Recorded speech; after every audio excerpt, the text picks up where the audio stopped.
Breaking news coming in this hour from Mumbai. Exclusive information from inside the Maharashtra cabinet meet. We're being told that the cabinet has partially accepted the Adarsh probe report.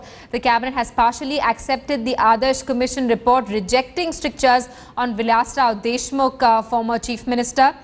They've also agreed to a clean chit to MOS Rajesh Thope and Sunil Tharkare, both of the NCP. They've also accepted a quid pro quo on Ashok Chavan. We'll get you details on what that exactly means. The CBI to also continue probing Benami properties. No criminal cases to be registered as the commission itself did not recommend any such action. But action against bureaucrats as per service rules will be taken.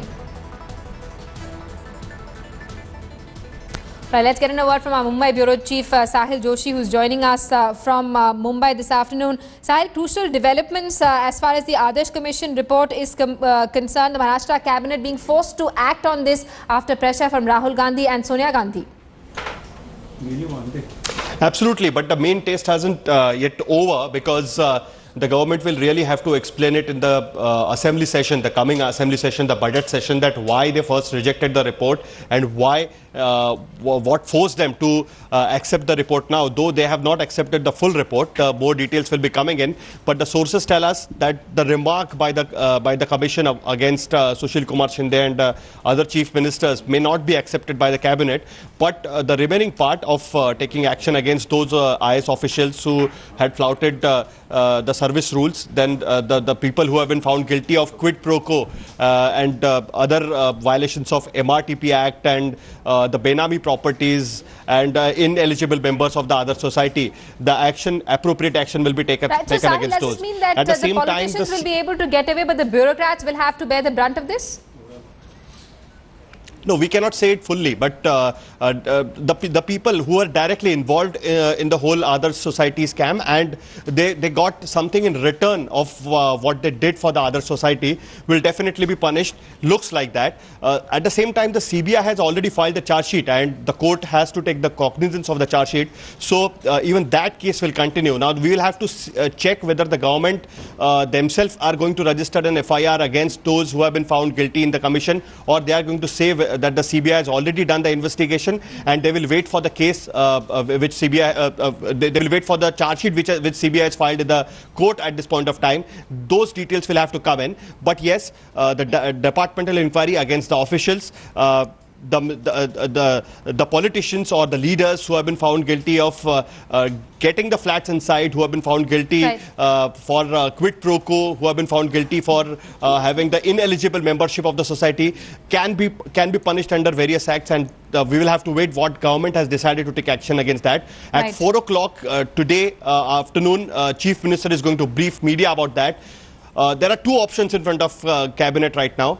One is that the action taken report, the draft which was prepared by the former chief secretary, either they can accept that draft and move ahead, or they will have to constitute a committee to decide what course of action needs to be taken as per the recommendations of the Adarsh Commission. Right, Sahil, stay on with us. Let's also get in a word from our deputy editor Shiv Arur, who's joining us from our newsroom this afternoon. Shiv, what do you make out of these news points that are coming out from the cabinet meeting in Mumbai? We've been told that the CBI will continue probing on Benami accounts, but it looks like the politicians will be able to get away and only departmental inquiries will be ordered against the bureaucrats involved. Very interesting development, and it appears to be, something that Ashok Chavan, Prithviraj Chavan, the Chief Minister of Maharashtra, doesn't have full control over. And remember, it's important to note here, Simi, that Prithviraj Chavan even initially was uncomfortable with a decision that appeared to have been taken, beyond his pay grade by the central leadership of the Congress Party, and in the rejection of the Justice J. Patil Judicial Commission report on the Adarsh scam.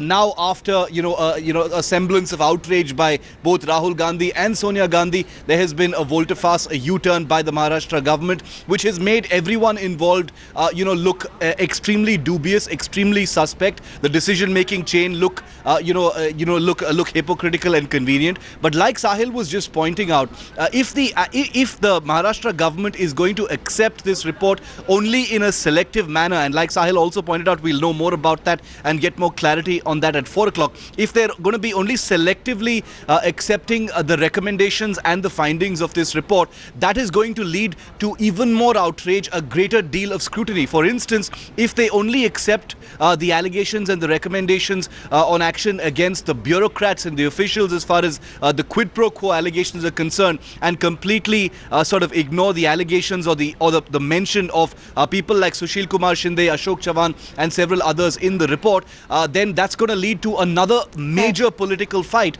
And remember, given the kind of scrutiny already being addressed on this particular issue, on the Adarsh issue, if the Maharashtra government decides to have a selective approach on what it will pursue and what it will take action on and what it will conveniently leave aside, that's going to lead to a much bigger controversy on its hands already. I imagine that at this point of time, what has happened has already made a person like Prithviraj Chavan, who's reputedly, a person, with a great deal of integrity, who makes clean decisions, look very foolish. It's made a chief minister with whom the buck stops, a person who's supposed to be in control and taking decisions, first reject a report and then have no choice but to either accept it fully or accept it selectively. He's in a coalition government in Maharashtra. There are several difficult decisions to make, but at this point of time, the image of Rahul Gandhi, the image of Sonia Gandhi and the decision-making process between the state and the central leadership of the Congress are going to be extremely important factors in how this plays out. Like Sahil said, CB, we'll know more at 4 o'clock.